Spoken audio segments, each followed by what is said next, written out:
Hey, welcome to another episode of Open World Chat. I'm one of your hosts, John Odom, and I'm here with my co-host Mark Hard. Mark, how you doing? I'm good. I'm the other co-host. The other co-host. I'm the co-host here. You're the host. We gotta switch this around sometime. You got to do the intro so I can be the co-host. Yeah, I'm about ready to start doing that. All right. Well, it's too late for this one. I already did it. So Yeah. sorry about that. But No worries. so we're gonna get this is going to be more, we always lean towards, you can always read our politics on our collective sleeve here on this As show, it but should be. as it should be, right? But we haven't quite dived into something, a topic so explicitly political since, guess when we talked about horror and immigration. Yeah. Well, Um, now's the damn time to do it. I'll just tell you. yeah.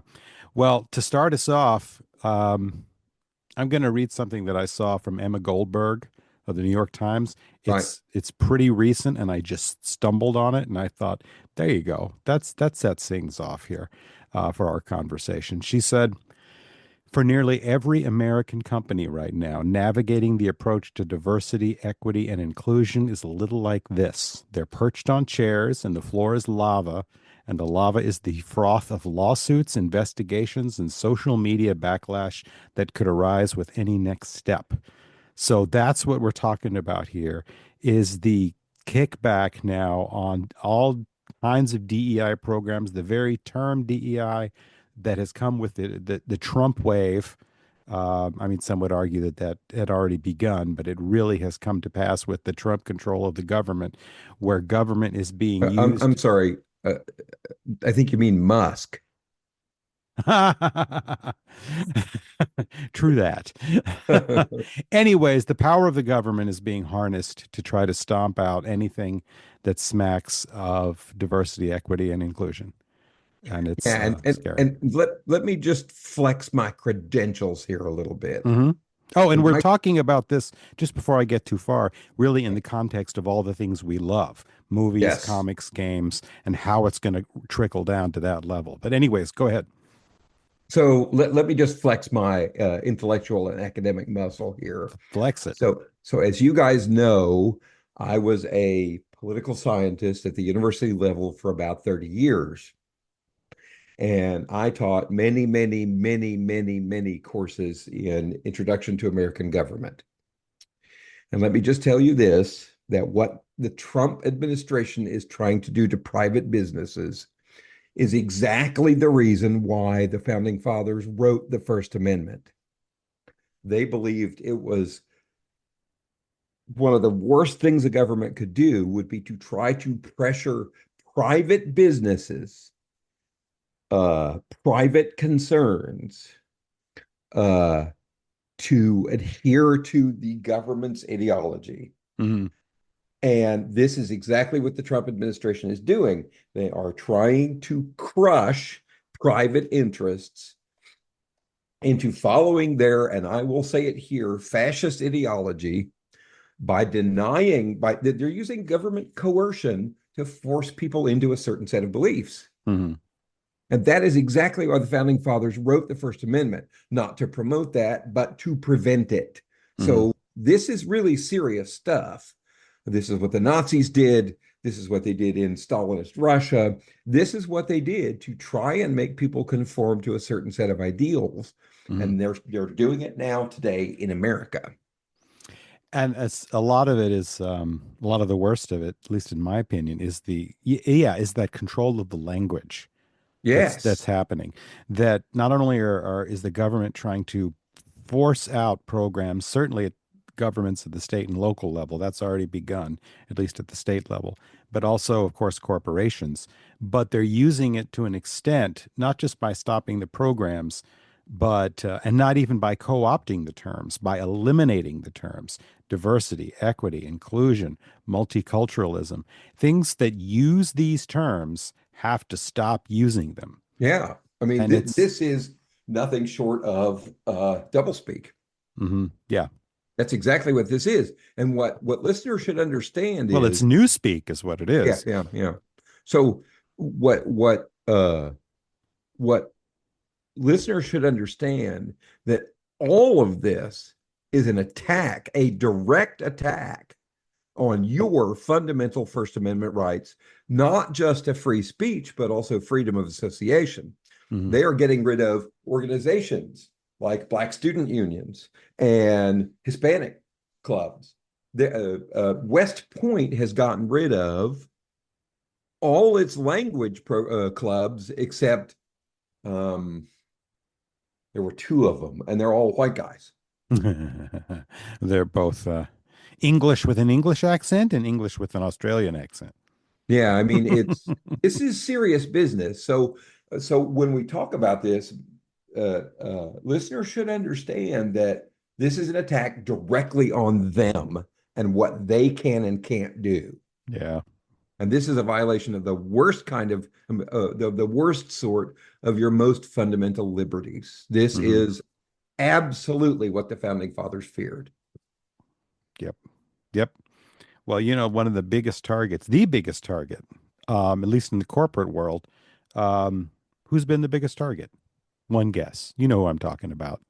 Who's the Oh, biggest corporate target for this entire new kickback we're getting on this whole go ahead. topic? Disney, Yeah. right? Disney. Yep. Disney's been target number one for a little while now, from Governor DeSantis, and Yeah. trying to squeeze the DEI life out of them under the word woke. You're starting to Yeah. hear woke less and DEI more. That's interesting, and it means that we're shifting from just an idea to actually tangible policies that we're trying to eliminate. But anyways, Disney under the gun is a big deal because Disney creates so many of the movies, so many of the, sci-fi genre movies we watch. And of course, they're Marvel Comics. So they're Marvel Yeah. Studios and Marvel Comics. So what happens to Disney is going to trickle down. Yes, it is. Hmm. Well, it's already trickling down even to universities. Private universities are being uh, pressured to change these things. Hmm. And that's just not how things are supposed to work. Yeah. Well, the Disney thing, just to harp on it a little, I think because I think there are signs that Disney is already starting to give up that fight. Yeah. There was a memo released. I got some information on. There's some coverage over it. First of all, what I read, I think this is a quote. I'm not sure who I'm quoting here. Shoot, sorry out there. Disney's plan for evaluating executive compensation would no longer be focused on a former diversity and inclusion factor, but rather a talent strategy factor, among other metrics. Talent is now becoming the buzzword, right? Yeah. Merit based. Meritocracy. Right, Sure. right, right. It's From and it's garbage. Yeah, of course, it's total garbage. Hmm. People don't understand these programs. This is not to promote people of color or people of diverse backgrounds who are unqualified. The Right. whole point of this is that unless you do these things, people who are better qualified but happen to be people of color aren't going to get jobs They because don't have an opportunity to get there. Right. that's right. There's no pathway. That's So right. you have to go out of your way to open the door. Yeah. The door isn't going to open itself. Right. Nope, it certainly isn't. But and the insidious part of all of this is it starts by uh, uh when Disney recasts a character that in traditional way of telling this story is a white character. Right. And Right. there's no indication in any of these stories that it matters where they come from. Right. And Right. what this is just, well, we've always done things this way, so we have to keep doing them this way. Hmm. Yeah, no, we don't.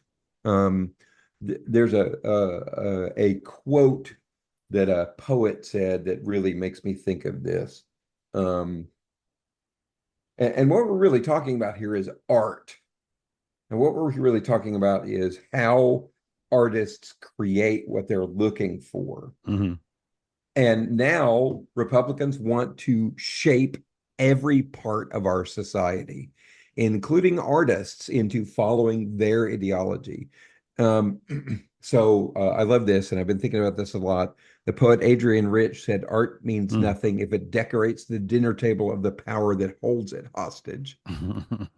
That's cool. And one of the best ways to subvert this kind of government coercion is art. Yeah, well, and that's why they're trying to control art, or at least maybe that's not the number one target yet, but it will be as soon as the other institutions are under their control. And I mean, and art, like we're saying, art becomes sort of incidental to the attack when you're talking about a sort of corporate structure like we have today, where Yeah, the art is created by, corporate behemoths. Smaller scale art's going to be a different story. The smaller scale stuff, it's going to be about choking off the means of distribution, and I'm sure we're going to get to that.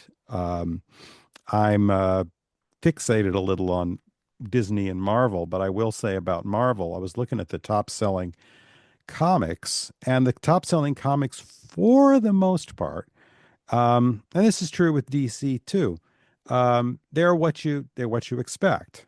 yeah, There are various X-Men, Spider-Man comics, some Avengers comics, Wolverine, just to double down on the X-Men. Um, for DC, and got Batman and Justice League and a lot of Wonder Woman. Wonder Woman's become a lot bigger than she ever used to be, which is cool, which is yeah, actually worth mentioning. But this is tricky because these are the face of these brands, and they have been for a while. yeah. And they do some mixing in, and what you would hear is that, well, these more diverse comics don't sell, and that's not true anymore because the comics themselves, the big names are themselves getting made more diverse. And I think there is some genuine, it's taken a while, but I think in the comic world, in Marvel, in DC, in the big two, you do see some genuine desire from the companies, certainly from creators, to make these comics more diverse, as opposed to, maybe their bosses at Disney who are just putting their finger to the wind and hoping for the best. But I think at that comic level, you see it. So, you do get the Miles Morales Spider-Man. Yeah. You get a more even more diverse X-Men, or Avengers. You see, the Black Captain America, Black Nick Fury. I mean, those are going back a ways, but it's been happening for a while. Yeah. And so it's a false argument to say that woke comics, that diverse comics don't sell because it's all the same titles we've been seeing since the 60s. Those It's titles themselves are changing and they're still selling. well, and this is one of the, I mean, so I did a little research on this in comics and the whole movement toward diversity. Hmm. And comics, more than any other media, have been at the forefront of this. Yeah, it took a while. It took a It while, did and it they were did take a while, clumsy. And but those seeds start really early. mhm, They start, as early as the 50s, and for representation of different groups. And mhm, one of the most important things to know about this is that not every kid could afford to go to the movies, mhm, but they could go down to the local drugstore and buy comic books like crazy.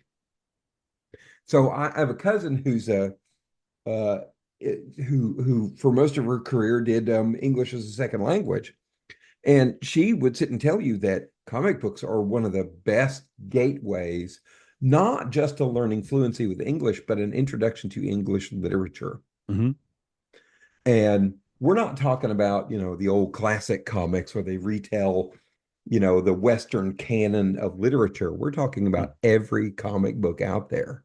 mhm, And so it's taken a while, but really, comic books have their origin in marginalized groups. The people who invented comic books were marginalized groups, mhm. and they Yeah, understood yeah, right. to live in a white, quote, meritocratic, end quote, society. And so when the civil rights roll around, comic book artists and comic book storytelling is there. Opposition to Vietnam, comic books and comic book artists are there. Better representation of women, comic books and comic book artists and writers, they're there way ahead of other media, I think.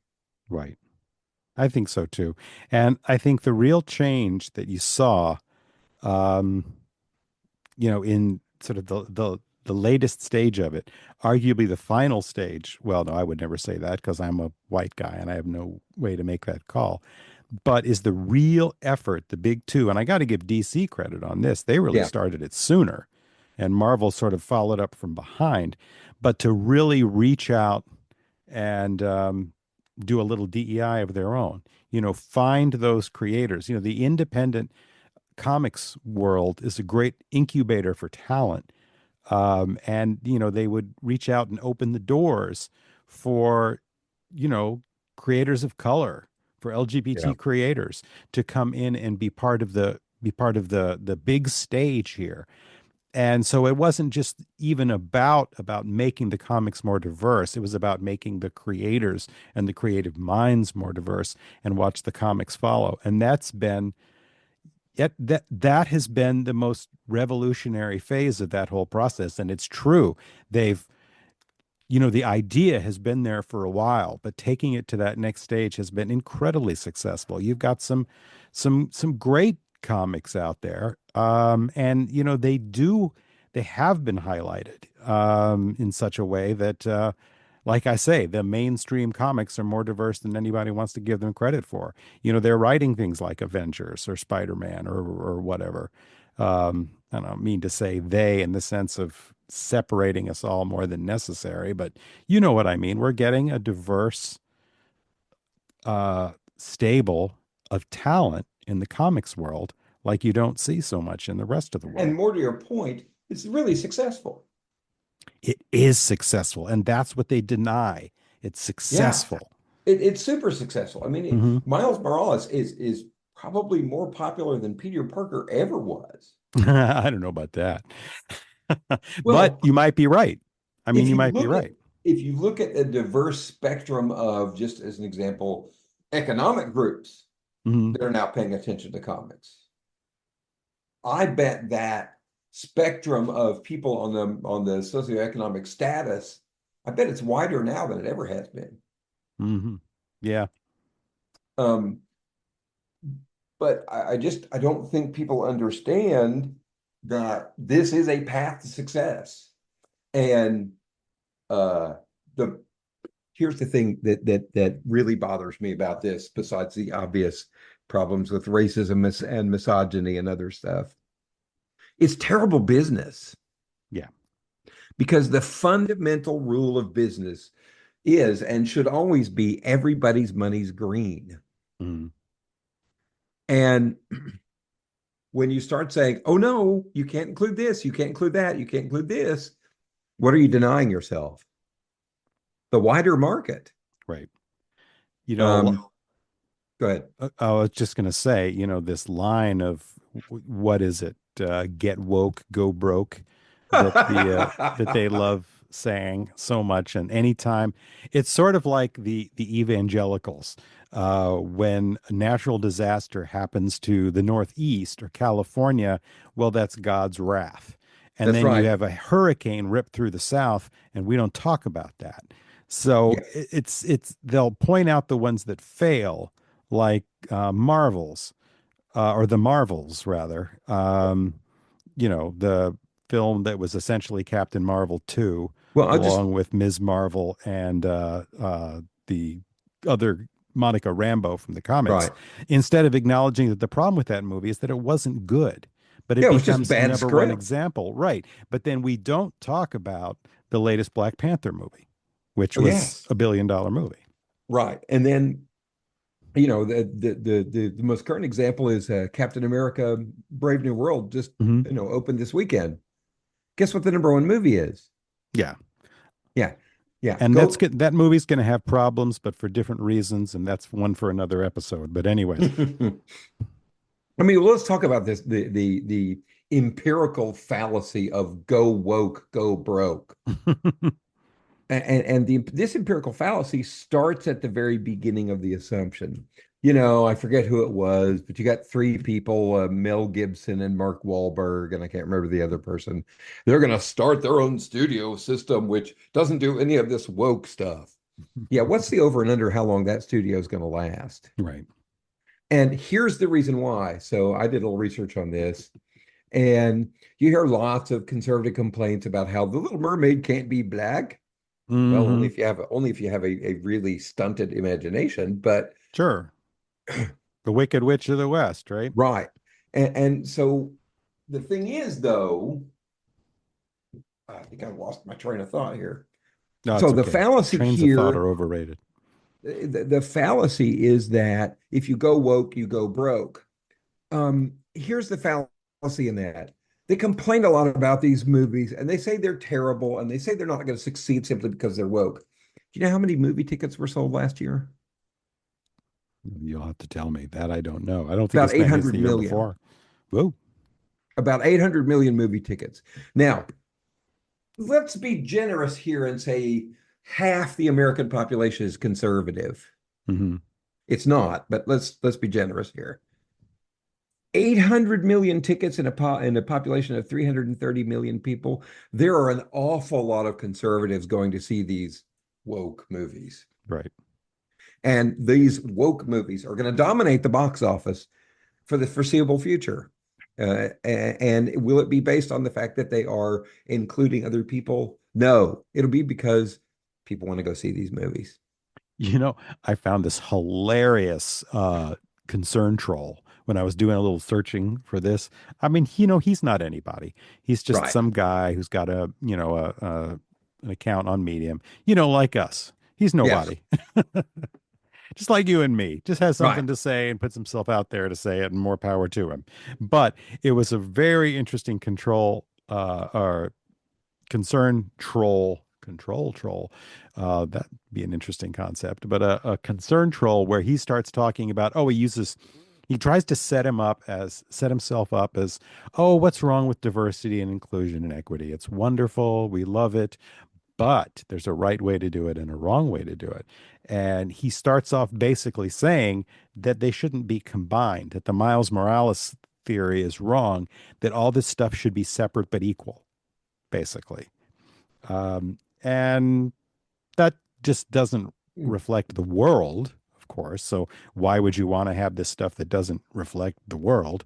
But then he starts calling it out as DEI as modern eugenics, he says, and the DEI movement is nearing its defeat by its own excesses and the undeniable resilience of human nature. Human nature will win out over it. But what does he say the problem is? Why does it keep happening? Because it's so profit making. He actually says that. He says this is why it keeps happening because it makes them money. So we've got to stop it. We've got to change the equation and stop it making them money. There you go. I mean, it's undeniable. Well, people just Companies have are no making idea. money If, doing if this. it's making money, why is it making money? Hmm. Because That's people want to read these things. People want to see these things. hmm Back to my whole statement that everybody's money is green. right. And the more people you get in the theaters from more diverse backgrounds, the more money you can make. So, go back to what I just said about movie tickets. You got 800 million movie tickets sold in the last year. And that means at least half of them are conservatives. Hmm. And they can say, oh, these Hollywood movies are out of touch, but I'm going to go pay $12 to see one. Hmm. And that's the fundamental hypocrisy you see here. Not that hypocrisy is a badge of shame on the right anymore, but. Yeah. Oh, I found his quote. Okay. Here's the quote. I was looking for it. I went back. I just did the Google thing, talked about how Assassin's Creed Shadows uh, features a black samurai and a female ninja as the game's leads. This wasn't about wokeness or virtue signaling. It was a calculated financial strategy. Why? Because the math supports it. And then he goes on to talk about how this stuff is actually bad for, uh, folks who aren't straight white men, that it hurts them because they're not getting their separate but equal. But, anyways, the point was these folks, if you nail them down and they have any consciousness of all of what's going on, and granted, that's not something you see very much these days from this crowd, but if they have any awareness, they have to acknowledge it makes money. And we're supposed to be capitalists on the right, right? And not just a little bit of money, Hmm. a ton of money. Yeah. Yeah. I And mean, so where's trusting the invisible hand on this? yeah, it is. And Yeah. it's and you know, I have firmly come to believe this. A lot of Republican policy is made based on fantasy. They have a fantasy that nobody wants to see this, that nobody's going to enjoy a black Wicked Witch of the West Hmm. or a Hispanic Spider-Man. Right. And the empirical evidence is just not there. Right. Right.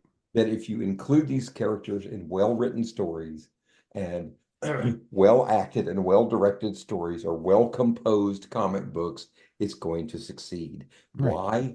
Because you get more people buying it. Hmm. Yeah. And it totally works to use the stuff we've got as your as your carrier virus. I don't want to say that because it sounds like we're part of, oh, the hell with it. Sure. Secret evil DEI agenda right here. You're hearing it. I embrace it gladly. The carrier virus here of Spider-Man, where you've got the Spider-Man movies, the Tom Holland Spider-Man movies are making a ton of money. The Miles Morales Spider-Verse movies are also making a ton of money. You bet. There you go. You have diversified and shown that the coexistence too of one of the biggest brand names you're going to find anywhere, and it's elevating the entire conversation, it's elevating the entire title, and it's elevating the entire genre, and it's selling. Well, and here's the reason why, and I don't think I put this clearly enough. The Bronx in the 60s is a lot different than the Bronx now. Hmm. The Bronx in the 60s was mostly white. The Bronx now is not mostly white. Hmm. So the character didn't change, the story doesn't change, but now it better reflects the reality of the Bronx in the 21st century. Hmm. So the stories and the characters and the ideas and the relationships, they remain the same. You've got to, I mean, if you're going to put out a business product, you have to reflect reality Right. for people to see any reason to buy this kind of stuff. And Hmm. Miles Morales represents your friendly neighborhood Spider-Man a lot better than Peter Parker would now. Right. Peter Parker would live on the Upper West Side now. He wouldn't be from Queens. Right. Well, he still could be from Queens. Yeah, but it's much less likely if he's from, Mm. well, if from Queens, he's from the gentrified part of Queens. Uh-huh. Miles Morales is not from the gentrified part of the Bronx. Right. Right. And so this is what I'm talking about with Yeah. this whole reflection of fantasy worldview with Republican policy in regard to this kind of art. Hmm. They believe, oh no, well, what really counts is the white folks. Well, no, because it doesn't reflect reality. That's Right. not the way reality is. It's the same thing that you deal with trans or homophobic policies. Right. They Right. don't want them to exist. So just by saying, well, we're not going to recognize this and we're not going to do this and we're not going to support this, that it's just going to go away. Hmm. Right. I'd Right. rather have this is going to sound terribly crazy, ironic, oxymoronic, but I'd rather have kids learn about what reality is really like from comic books than have comic books be a reflection of a fantasy worldview. Yeah, it's a funny way to put it, but yes, I know what you mean. I understand it. If my kids are going to And watch movies and read comics, then I want them to reflect reality in some way. yeah. And the Miles Morales Spider-Man reflects reality a whole lot better and a whole lot truer to the original story than a Spider-Man done on the Upper East Side would. Right. Yeah, people jumped up and down and screamed holy hell, but nobody stopped buying X-Men when they said that Iceman was gay. Yeah, You know? it just brought more people into the pool of money. Hmm. Hmm. Hasn't lost it a penny. If anything, yeah, as you say, it's gotten more money because you've widened the audience. I mean, it's like that concern troll guy. How do you even deny it? But the fact is that this shit is going to trickle down, Yeah, oh yeah. and it is going to affect what we read and what we don't, and certainly what we see on the screen. And what games we're playing. You and I aren't big gamers or anything, but it's coming down because the power of government wielded like this is not to be underestimated. No, it's not. And if you like the kind of content you see and you hear and you watch, you better get on it. Because The other place that I think we're probably safe is books. you think? I don't think they're going to, I mean, they'll ban a lot of books in the schools, but I think you're going to continue to have a diversity of authors getting contracts. And I don't know, maybe it's because a lot of these folks don't read books. I don't know. Oh, I would have to say that has a lot to do with I it. mean, I It's think of not the sad puppies a few years back, and they were just sort of it's not pathetic. just it's not just about reading itself. Uh, it's about isolation. No, explain. A lot of the people who are are concerned about DEI and concerned about diversity and concerned about including people who aren't normally included in society, they're isolated. They don't have any exposure to immigrants. They don't Mm. have any exposure to people who are outside their religion. They don't have any exposure to anybody who has a radically different kind of economic background. Well, no, they're terrified of them. That well, they're terrified of them because they don't have any exposure of them. More Well, exposure, the more yeah, exposure you have to this kind of stuff, the more you're not going to see it as a threat. that's true to a point. I know that was for like our generations, the big line you used to hear that bigotry equals ignorance. And I think there's a lot of truth to that, but I also think there are some people who are just evil bigots. And the Oh, more oh, they're I, going to oh be around they're just going to dig in, even if you make but their world more. I but mean, I think a lot of what you're saying is true, but I don't think that's the beginning and the end of it, I guess. well, but then that goes to all the more reason why we need to make sure that this kind of art exists Hmm. because really this is one of the best ways to fight it. Hmm. And it doesn't have to be highfalutin, and it doesn't have to be, it doesn't have to be a movie that's going to get nominated for Best Picture. Right. Um, Music is going to be another place where you just can't stop the signal. You know what I mean? yeah, Because so much music is now so viral, so grassroots driven. You're not going to be able to shut that down. There's no Warner Brothers hovering over DC that you can put the squeeze on. It's just too viral. well, I mean, the best example of that that's most recent was the Kendrick Lamar halftime show. Yeah, go into detail on that. Tell me more.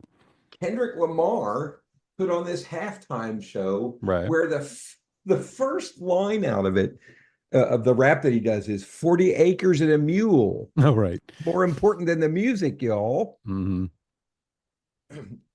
Yeah, and nobody came off and rushed him off stage. And in Nobody rushed him fact, on stage. And well, let's see. He's a Pulitzer Prize winner. he is. That's so awesome. He is legitimate media Yeah, by anybody's by any definition. standard. Yeah. He is, and let's see, does Kendrick Lamar not have any money?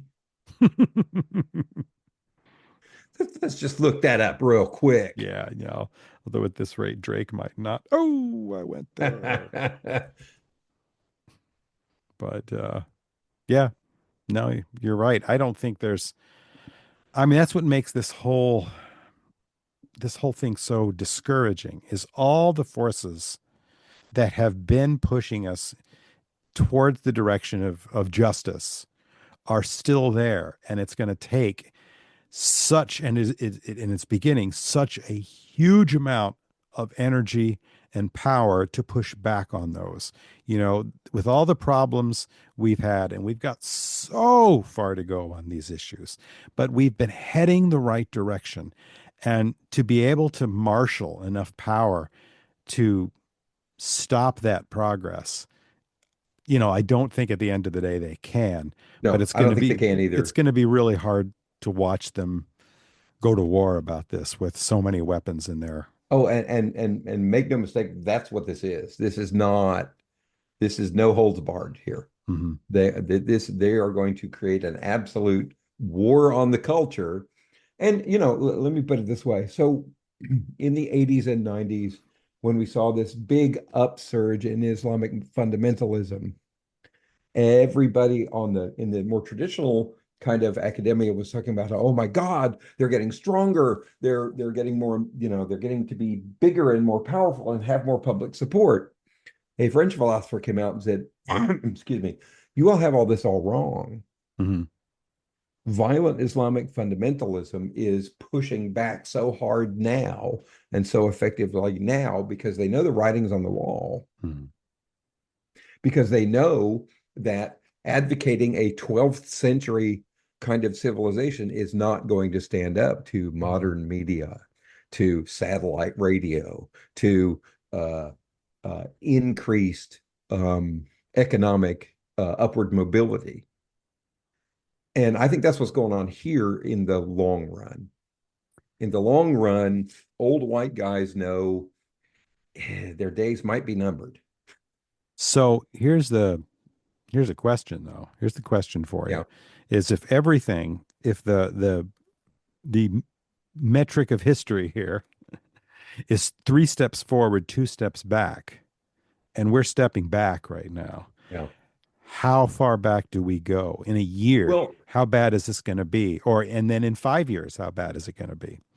yeah, here's the question though. um, Here's the determinant factor in that. Uh,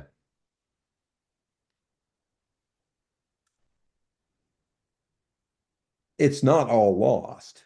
And Right. barring something that I'm not even sure Trump and the Republicans get away with now, we have midterms coming up. Yeah. And if it gets bad enough, and I have every indication that it's going to be bad, Yeah. maybe we'll get a little chance to push back. But Well, but I even wonder if the midterms were today, if you wouldn't see some pushback. But it's so extreme. It's happening so quickly. Who was telling me that fascist governments, a friend of mine was telling me that she'd read somewhere that, here we go, third hand, right? Fascist governments establish themselves quickly within the first couple months they come to power. Uh, that's an interesting thought. But, anyways, is too much of this going to be normalized by the time the midterms roll around? well, I think what we're going to see is that a lot of people who supported Trump are going to start suffering quite a bit. Okay, Uh, must, yeah. But and, well, and they'll blame it on I wokeness. understand that. I understand that. But keep in mind, look at the margins in the election this time. I mean, Hillary Clinton got a bigger percentage of vote in 2016 than Trump did in 2024. Right, right. The margin between the two parties is incredibly slim. Hmm. The Republican majority in the House is the smallest it's been since 1940. Hmm. Well, smallest it's been since the last time they didn't have the majority, which wasn't that long ago, unfortunately. But my point here is that Sorry, I keep finding the cynical way to look at everything you're saying. My bad. in the grander scheme of things, the divide is pretty narrow. Hmm. Uh, it's not like it's 60%, agree with conservatives and 35% agree with liberals. Hmm.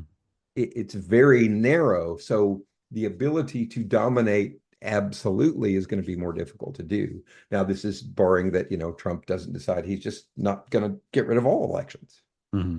or not abide by the election itself now that he's in Right. office. It's You know, amazing how much of our system is being shown to be an honor system. I mean, he's already well, starting to ignore the courts. like, excuse me, like any political system, it's based on a set of values. And it's pretty Right. clear right now the Republican Party does not share Democratic values No. with the rest of the country. And what I tell people, and this is my honest intellectual academic opinion, founding fathers would take up arms against the Republican Party now. Well, I wonder.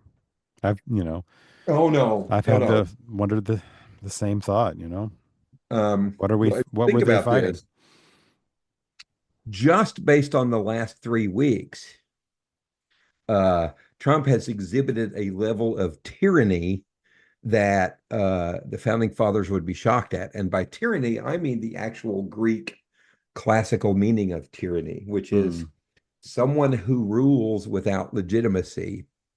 Yes, he was elected, but he's not making policy. Hmm. Elon Musk is making policy. Right. That's the tyrannical part of the government. People don't realize that in just a few hours, every American in the country had his Fourth Amendment right to prevention of illegal search and seizure violated. Hmm.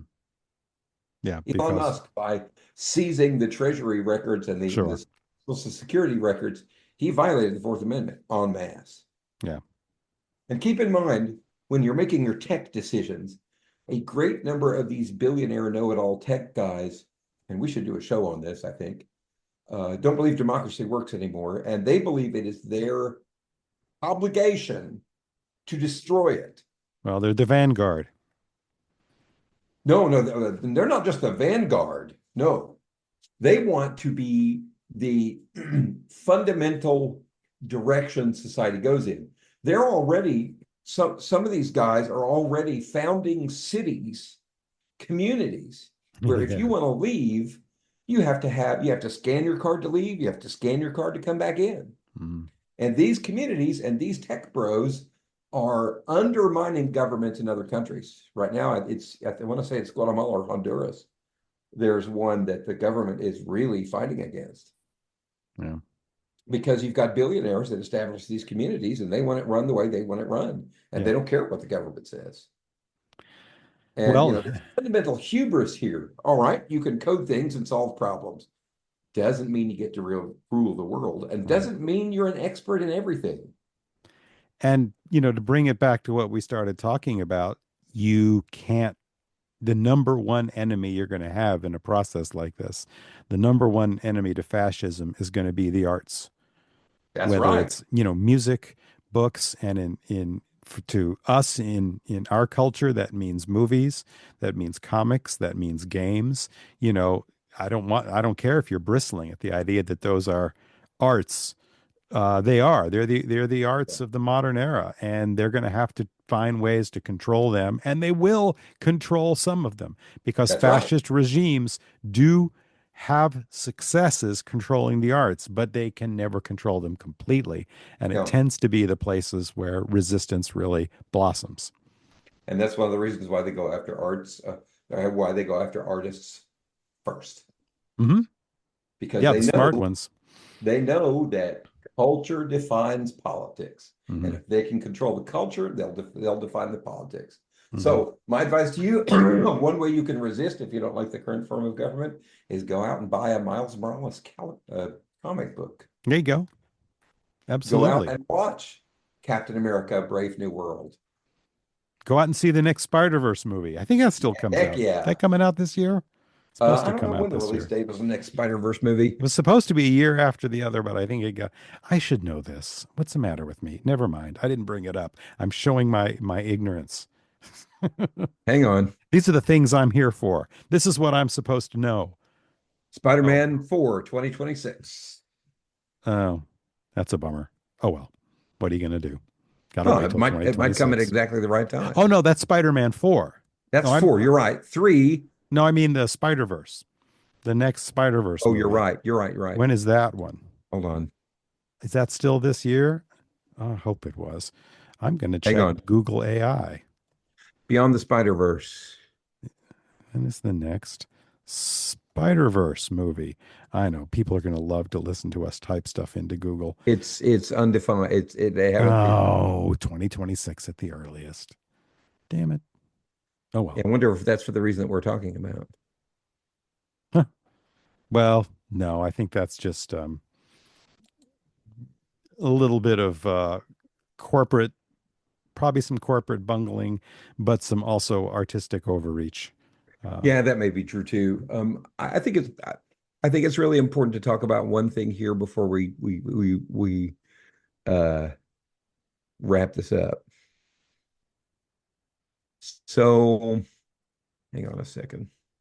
There's a there's this concept out there, and I can't remember the title of the book or the author, unfortunately, where he talks about one of the worst things you can do, and this has been all over the net lately, but one of the worst things you can do in a time of increasing fascism is to obey in advance.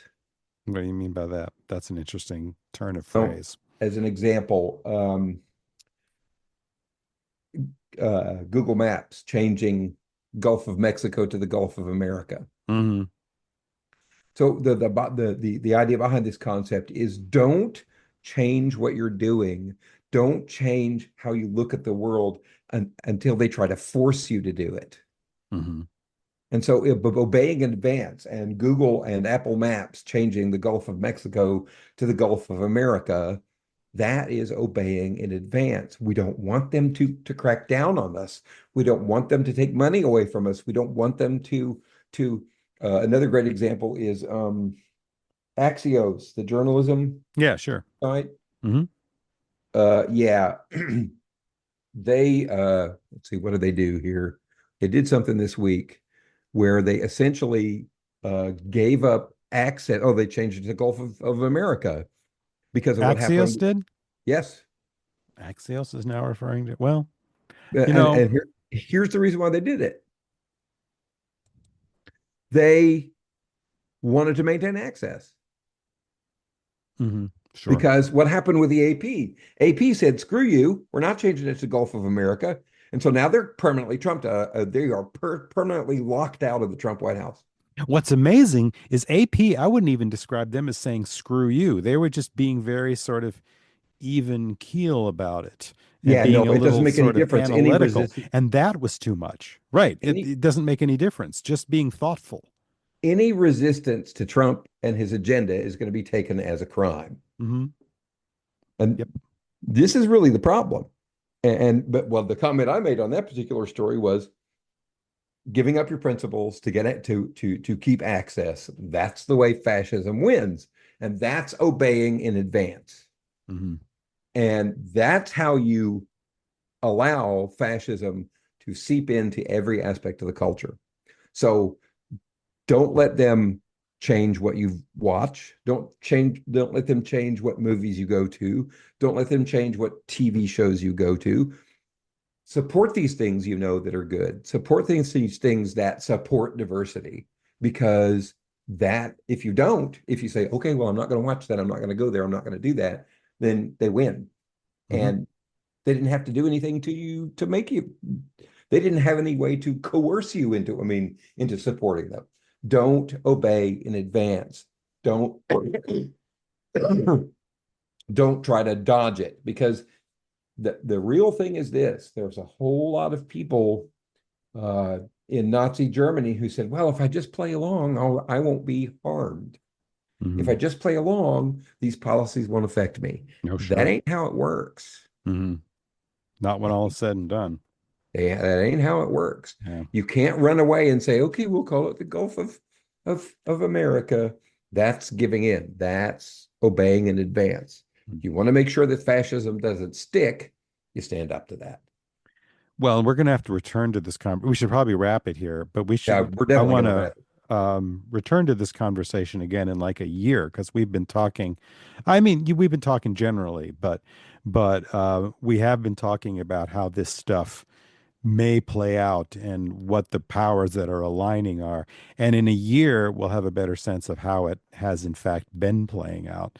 And we'll be able to let's see what Well, kind of clarity, for good or ill, or probably both, that gives us when we look back. yeah, I mean, the thing is that uh, what's really dangerous here is to look at things in terms of black and white, Hmm. because it doesn't matter how difficult it gets, it's always going to be nuanced. Yeah. And the destruction of nuance is one of the ways that that Fascism this sort wins. of fascism works. Yep. Yeah. Yep. Yeah. So, yeah, I think it's kind of weird. Captain America would not be a big fan of the Republican Party right now, I don't think. Oh no, no, no. Captain America. I mean, it would hit him right where he lived. Captain America is an FDR Democrat. You bet he is. FDR, capital D Democrat. All right, folks. Well, thanks for listening to us babble. Hopefully, you all, I'm sure a lot of you out there who are listening or were just talking back to the speaker and feel the same as we do. And yeah, and we will come back to this in another year or so and see what's actually happening as opposed to what we're afraid might happening. And so until then, hey, we'll see you next week with something. Thanks. Bye.